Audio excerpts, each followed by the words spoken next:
Welcome back to my class. We are going to do a pointillism style painting because we made our own tools, so we can make our own rules. We don't have to follow pointillism perfectly, but we're going to go bold with colors.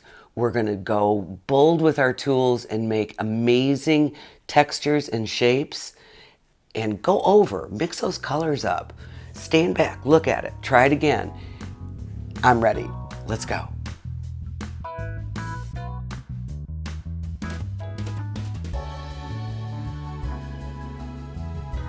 Now you all have your cotton swab tools handy off to the side, ready to use. We are going to do a seascape today, and we're going to be using all of our tools, and I'm going with our basic primary colors, and to change the tone and the lightness and darkness of the color, I have black and white. Black is really strong, so I'll warn you about using black. This is one I did a while ago. I mixed the colors in my palette. I have it right here. I'm going to put it here, and I'm going to be mixing colors. I start out by drawing something simple, something I can follow with that pointillism type artwork to create a photograph, a picture that you're going to be looking at from a distance to actually see the colors combining. Most artwork is to be used and viewed from a distance, especially pointillism, because that's when the colors come together. I'm going to start out with my simple tool, just 3, and do my, this could be a moon or this could be a sun. Should we go night? The other one was day. Let's go night. All right, so I'm going white. White, white, white. Now I'm going to dab. This is also going to be something that I can take my excess paint off, because when I combine colors, I'm going to be able to, and get your paper towel, I'm going to be able to use that white in something. So I'm going to just, instead of dunking, I'm just going to dip on the sides. See? I just want the outer edges. These are all skills that you're going to learn. You've heard of the blue moon. Again, I need to take any excess off on my extra plate here. I'm just dabbing, no going back and forth. That is painting. This is using unusual tools to create a pointillism style. So it's dark. I need to create a purple. So I'm going to use this again since it's already soiled. To create a purple, what colors do I need? Yes, yes, yes. Blue, and now I have my extra ones here in case I want to scoop some color. I'm just going to scoop that red up. Blue is stronger than red, so you need to have at least equal amounts of paint to create a purple. And I'm going to use the other side of this and get just a dibble dabble of white in case I want to lighten it up. Then you throw it in your, I have this here to collect all of my used ones. All right, blue, red, let's see what happens. Oh yeah. And because it's a white plate, I can see underneath it. This is almost going to be a stormy sky. So I'll put some of this here, put some of this here, and I'm actually going to take some more blue and put it here in case I want to do another type of purple. Every time you add another color in, you're going to get a different purple, red, whatever. You know what I think I'm going to have to use for this sky is that great big giant one. This one, the cotton ball. The cotton ball is going to come in. Now, since these are so tight together, that's why I said it's pointillism-like. Pointillism is straight dots. Dip some more color. I'm going to go with a darker and see if I did get a deeper color. That would be low. Yes, I did. That would be lower. Nice. All right, you're going to get tired of hearing up, but see how now it's starting to pull different colors away from it? Now this side had more red. I'm going to try that here. Super. I'm going to leave some white in this as well. I don't want it to be all color. You get that dimension that way. dark. And so what I'm doing now is I'm just scooping up all over the place so that I get all different kinds. I will get that white and see what happens in a moment. I'm going to use that around where the moonlight would be. Hold your paper down. Now you can see these are starting to get flat. That's when you change out and get a new one. Oh, maybe not yet. All right, I'm going to do it straight down. I'm holding it a little differently now, almost like a pencil. Young children like doing this because they like just bam, bam, bam, bam, bam. They like the noise. See, it's starting to shape up. Now, I'm going to actually loosen these and bend them a little bit. And I'm going to get the white on there and see if I can lighten this up a little bit around where the moon is. Because the moon has a glow. Experiment with your colors. Experiment with your tools, techniques. Pull some of this into it. So not of it. Go up high. Try to use all the paint you can up on these. You will really be happy that some of it is lighter and some of it is darker. Now, what makes brown? All the colors. So the only thing I need, I'm going to use the other side, is some yellow. Scoop up some yellow, add it to my purple because that has red and blue, and I get brown. Boom. Simple. I want to do there's a little bit of mountains here, so they might be a little yellow because there's some yellow. See? Brown. In fact, I got an idea. I'm going to dip a little yellow. Dip, dip, dip. It's okay if you contaminate or get a little color into another one. The Tempera paints are pretty forgiving. There we go. Change the color of that a little bit. So I have my mountains. Get some more dark just to, again, leaving that negative space. Now for the water. Let's just pull this across a little more. There we go. All right. Going to leave the sails white. These are done. I'm tossing them off to the side. I think I am going to go with a circular one for the water. Again, I've got my blue. Let's get scoop. Use a scoop. Scoop your white. I want to have, I'm going to leave that in there so I don't waste it. Then I'm going to use some blue. Blue is strong, so you won't need as much. And let's try to make a greenish color. You need lots of yellow. It's the lightest color in your primary colors, and it takes a lot. All right, I'm going to put this in my disposal. Remember, keep them in a spot so you don't make a mess. Have a covered area. There's a lot of water here, so I probably should just start out with straight blue. Let's do this. I'm dipping, not dunking. Dunking is just going to get you a big mess. Since it's going to be darker where the boat is shadowing it, I'm going to start there. Oh, I think we're going to get some action here in the water. Do my straight blue first and see how I can turn it and use just one side. You'll learn how to use these as you're going along. It's something, like I always say, with practice comes confidence, and with confidence comes amazing artwork.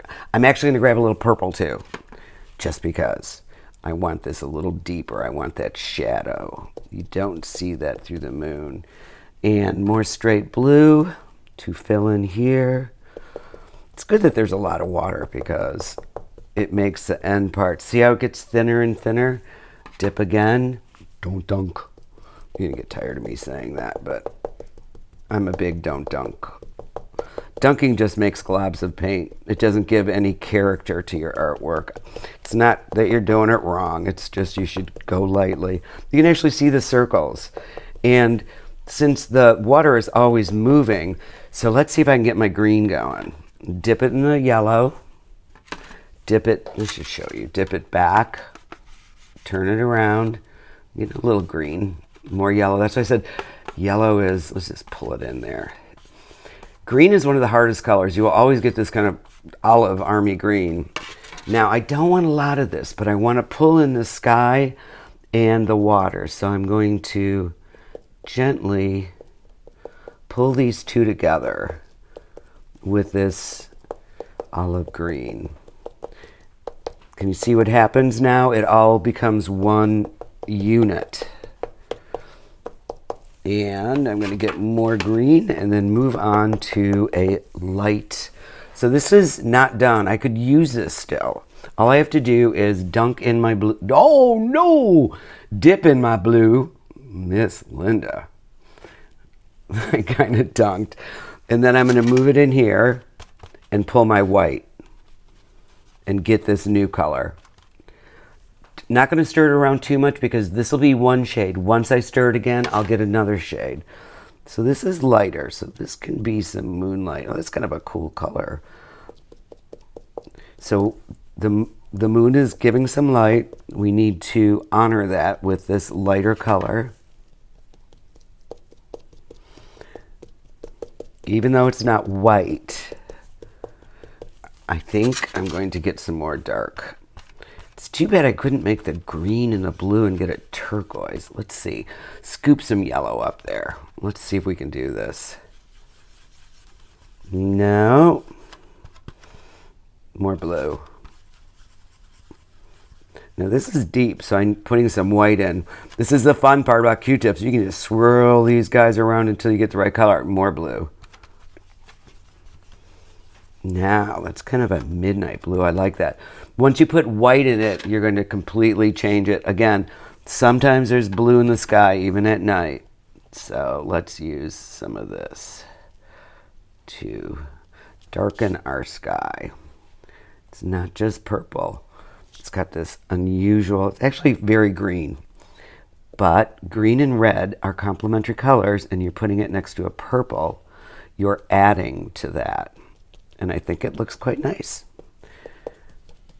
This is fun. Okay, I got some blobs there, so I'm going to just take my little guy here and watch. I can eliminate them. Boom. Goodbye, blobs.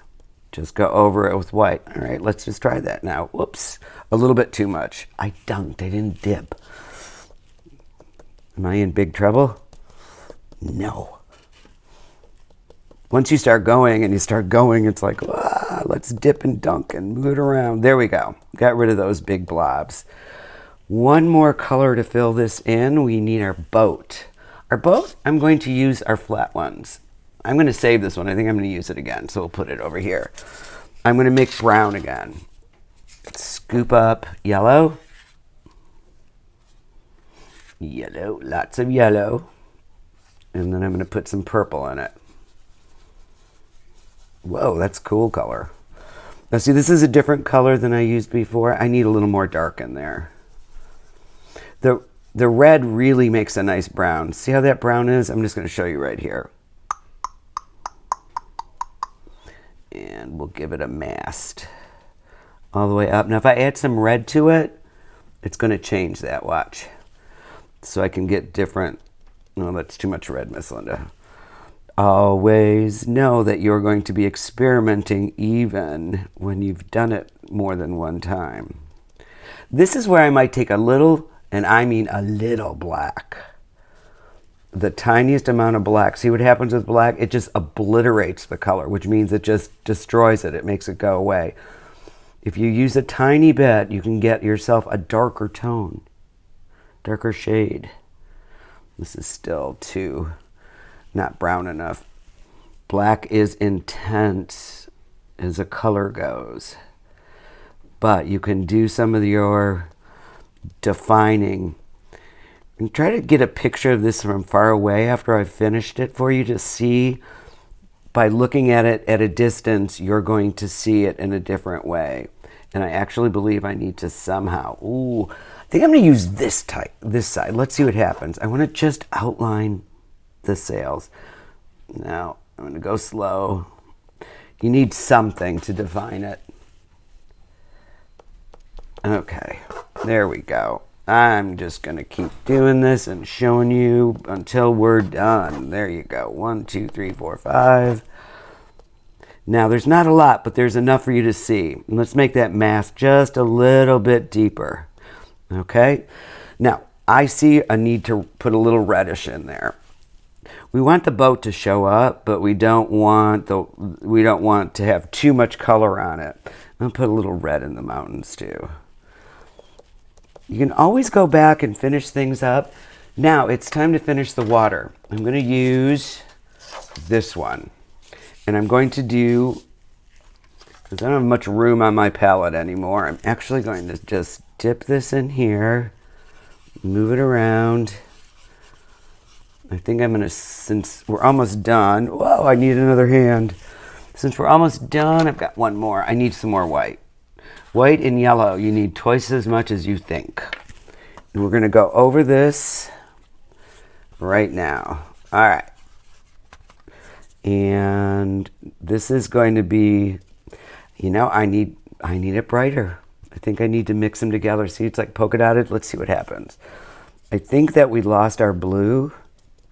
Now I can start creating this ocean, or it'd have to be an ocean if it's out here in the middle of nowhere.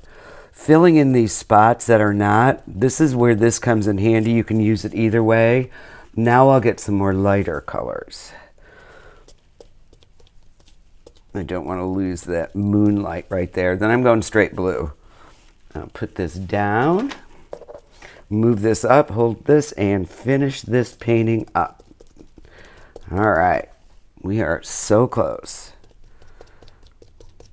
The closer it is to you, the darker it is, the more defined the shapes are. The farther away, the less you see that. So then that means, since I'm going in the back again, I need to just use it lightly. There we go. We are finished, and it is amazing.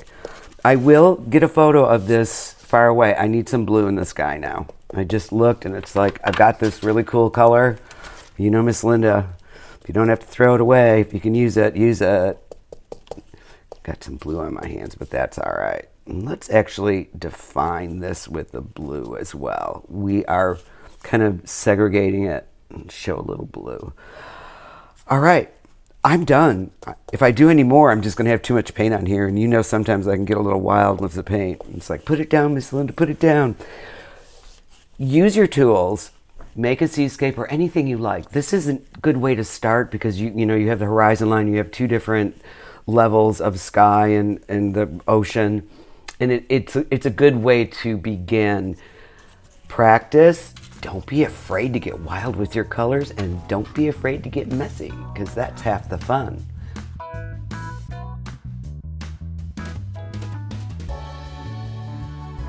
Now that we're done making our own tools, breaking all the rules, making beautiful artwork, I hope that you take this lesson, teach it to someone else, and I promised you that I would give you that view that you need from far away, upside down.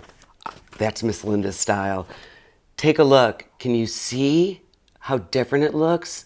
You don't see all those little dots anymore. If you're having a blast with my YouTube classes, subscribe and check out my website, artwithmisslinda.com, for more ways to learn to love art.